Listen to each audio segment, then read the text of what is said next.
안녕하십니까. 쇼키부동산입니다. 오늘 두 가지 소식을 준비했습니다. 첫 번째는 가속화되는 수도권 부동산 시장 과열과 기재부의 반응에 대해서 말씀을 드리고요. 국토교통부하고 금융위원회의 업무 보고 내용까지 같이 정리를 드리겠습니다. 이 안에 중요한 내용들이 많이 포함되어 있습니다. 6년 9개월 만에 서울 아파트 가격이 최고치로 치솟았습니다. 6월 16일 기준으로 0.36%, 일반적으로 0.3%가 넘으면 과열이라 말씀드렸는데 0.36%까지 올라갔다는 거죠. 오서울 서시장이 경고한 한강벨트 토지거래 허가구역 도입 검토라고 했던 지역은 지금 과열 그 자체입니다. 광동구가 0.69%, 성동구 0.76%, 동작구 0.49%, 영등포구 0.33%, 마포구 0.66%, 그리고 목동에 위치한 양천구는 0.38%, 일주일 사이에 상승률이 굉장히 높아졌어요. 경기도에서 강세가 나타나는 두 곳, 과천시가 0.35에서 0.48%로 성남시 분당구가 0.39%에서 0.6%가 됐습니다. 자, 그런데 이제 궁금하죠. 야, 서울에서 과열 지역은 오세훈 서울시장이 토지거래 허가구역으로 지정한다고 그랬는데 경기도에서 과열 지역은 토지거래 허가구역으로 지정할 것인가? 아직까지 김동연 경기도지사는 이와 관련해서 언급은 없는 상태입니다. 이들 과열 지역에서는 어떤 일이 일어나고 있을까요? 매물이 없어요. 딱 저층 말고는요, 매물이 없는 단지가 계속 늘어나고 있어요. 이게 가격이 왜 오르냐? 매물이 없어서 올라가는 겁니다. 그래서 지금 어떤 기사가 나와요? 안 팔리던 1층도 고가에 산다. 지금 누가 그러더라고요? 못난이 매물의 전성시대라고. 저층이 이전 중층 실거래 가격으로 호가를 올렸는데 그게 거래가 됩니다. 왜? 걔 말고 매물이 없으니까. 그리고 어쩌다 괜찮은 중층 매물이 나오잖아요. 호가를 엄청 올렸는데도 그것도 거래가 되다 보니까 신고가가 계속 찍히고 있는 게 과열지역 상황이에요. 하지만 수요는 점점 줄어들고 있어요. 왜 그러냐면은 지금 1년 사이에 집값이 한 20%씩 올라간 적들이 있거든요. 단기간에 너무 많이 올라갔다는 거예요. 과열 피로감이 적용이 되는 겁니다. 왜냐면은 이게 이런 상급지 아파트는요, 중급지를 처분하고 갈아타는 경우가 많은데 중급지 아파트 올라간 거에 몇 배가 올라가다 보니까 이걸 갈아타기에 한계가 있지 않냐 이렇게 느끼는 수요자들이 있는 거예요. 두 번째는 규제 경계감입니다. 자, 이게 왜 무섭냐? 대출 감소 우려 때문에 그래요. 내가 막상 샀는데 잔금 시점에 대출이 원하는 만큼 안 나오면 어떨 것인가? 이거에 대한 공포도 크다는 거죠. 그래서 지금은 많은 사람들이 상급지 아파트 매매에 대해서 이제 좀 조심해야 되지 않냐? 이야기하는 단계까지 왔어요. 반면에 덜 상승한 지역의 수요가 빠르게 확산이 되고 있습니다. 지금 15억 이하 아파트는 5월 말부터 수요가 늘어났고요.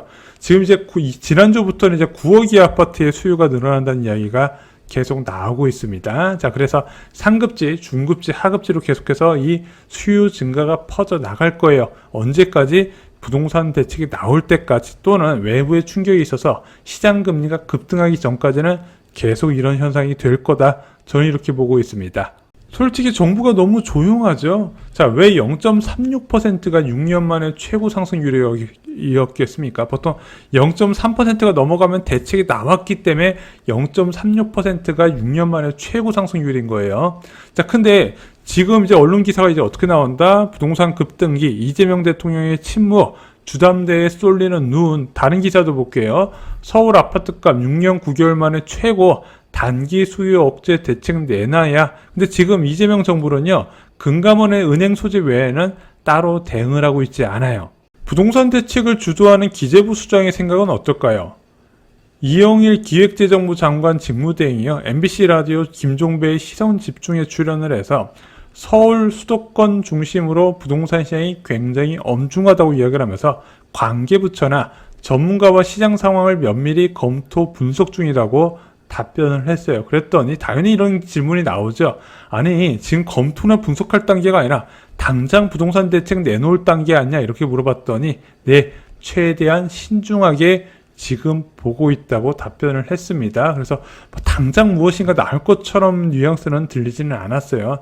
다만 이번에 이제 어떤 힌트를 얻었냐? 세제 개편은 신중하게 접근해야 된다고 발표를 했습니다. 그래서 아마 이번 부동산 대책에서 세금 관련 정책은 없을 것 같아요. 과연 이재명 정부의 첫 부동산 대책 어떻게 나올까요? 지금 언론에서 나온 것을 좀 종합해보면 제가 볼 때는 넓은 지역의 규제 지역 지정, 지금 과열 지역 말고 그 다음 과열 지역까지 지정할 가능성이 있다고 보고 있고요. 토지거래 허가구역 확대, 대출 규제 강화, 이것도 투트랙으로 갈 것 같아요. 직접 규제, 왜냐면 이제 토지거래 허가구역이나 규제지역으로 이미 지정된 강남권에서 과열이 나오지 않습니까? 거기에 수요를 줄이기 위해서는 LTV 비율 조절을 할 수밖에 없거든요. 그거에다가 지금 하고 있는 총량 규제를 더해서 할 것 같습니다. 마지막으로 공급 확대 정책이 부동산 대책에 포함이 될 것 같아요. 두 번째 소식입니다. 금융위원회와 국토교통부가 국정기획위원회에 업무 보고를 했어요. 자, 그와 관련된 내용 살펴볼게요. 먼저 금융위원회 보고 내용 중 핵심 사항 말씀드리겠습니다. 바로 DSR에 전세대출과 정책대출을 포함한다고 보고를 했어요. 현재 DSR 산정에 포함이 안 되는 대출이 전세대출, 정책대출, 중도금대출, 이주비대출이 있거든요. 근데 그동안 전세대출 넣자 말자 막 이런 얘기가 있었는데 이게 서민대출이다 보니까 계속 포함을 안 시켰다가 아마 이번 정부에서는 빠른 시일 내에 포함이 될 것으로 보여집니다. 전세대출 DSR 산정은 어떤 식으로 포함될까요? 자, 이 DSR이 뭔지는 아시죠? 내 소득 대비 대출 원리금을 정하는 거예요. 그런데 예를 들어 신용대출 같은 경우는 보통 일반적으로 이자만 납입하지 원금은 납입하지 않지 않습니까? 근데 DSR 계산할 때는 어떻게 한다? 이자는 당연하고요. 신용대출의 원금을 5로 나눠서 원리금을 상환한 것처럼 계산을 합니다. 그래서 지금은 신용대출과 주택담보대출을 같이 받는 게 사실상 막혔어요. 그럼 전세대출 DSR 산정은 어떻게 할 것이냐? 이자만 포함하는 방식이 있을 것이고 예를 들어 10년이나 또는 20년을 원금 상환을 가정해서 계산하는 방식이 있어요. 예를 들어 2억의 전세 대출을 받았다 그러면은 10으로 나누면은 1년에 2천만 원 정도 상환하는 것으로 계산이 되겠죠. 그럼 어떤 사람이 못 받아요? 5천만 원 이하의 소득을 받는 사람은 못 받겠죠. 왜? DSR 산정은 40%고 이금융권은 50%이기 때문이죠. 그래서 이 세 가지 한 방안 중에서 아마 나오지 않을까 싶어요. 다음은 국토부 보고 내용 중 핵심 사항 살펴보겠습니다. 새 정부가 공약한 것을 기반으로 공급 확대 큰 그림을 제시했다고 언론 보도가 나왔어요. 자, 새 정부에서 공급 확대 정책 어떤 것을 내세웠냐? 첫 번째는 재건축과 재개발 확대, 그와 관련해서 용적률 상향이나 건폐율 상향, 절차 완화, 신속 인허가제 도입 등이 있었고요. 두 번째, 공공이 보유한 유유부지 활용입니다. 그래서 실소자를 위한 주택 공급 확대와 1인 가구를 위한 도심권 공급 확대 방안이 나올 것 같아요. 마지막으로 공공주택 확대 정책입니다. 그래서 임대주택이 좀 많이 공급될 수 있는 방안을 이제 공약에 포함시켰는데 이제 국토부 보고자료에서는 공약 실행에 소요되는 기간과 예산, 수도권 신규 택지 확보 가능성, 그리고 공급 가능한 주택 물량 등 로드맵을 보고했다고 합니다. 개인적으로 임대주택을 늘리는 정책이 과연 부동산 시장 안정대책이냐? 저는 절대 그렇게 생각하지 않습니다. 자, 부동산 시장 안정대책하고요, 서민 주거안정 정책은 따로 나와야 되는 개념이에요. 자, 예전에 박원서울시장 때도 좀 이런 일이 있었습니다. 자, 서울에 3, 4인 가구를 위한 아파트가 부족하니까 서울에 공공택지를 지정하자 반대를 하고 어떤 식으로 있었다? 서울시가 보유한 공공부지를 활용해서 주택을 공급했는데 어떻게 된다? 1, 2인 가구를 위한 행복주택을 추진했던 사례가 있었죠. 자, 이러면 어떻게 돼요? 아무리 많이 공급해도 3, 4인 가구를 위한 주택 공급 정책으로 포함이 안 되기 때문에 이 사람들이 안심하고 주택 구입을 미루지 않는다는 겁니다. 그래서 서민 주거안정 정책과 부동산 과열 대책은 좀 분리돼야 된다는 게 제 생각입니다. 오늘 영상 요약해드리겠습니다. 서울 아파트 상승률이 6년 9개월 만에 최고치를 기록했습니다. 한강벨트의 초강세가 이어지고 있는 상황이에요. 과열 지역은 수요가 줄어들고 있습니다. 가격 피로감과 그리고 규제 경계감이 동시에 작용했는데 덜 상승한 지역의 수요가 빠르게 증가하고 있다고 합니다.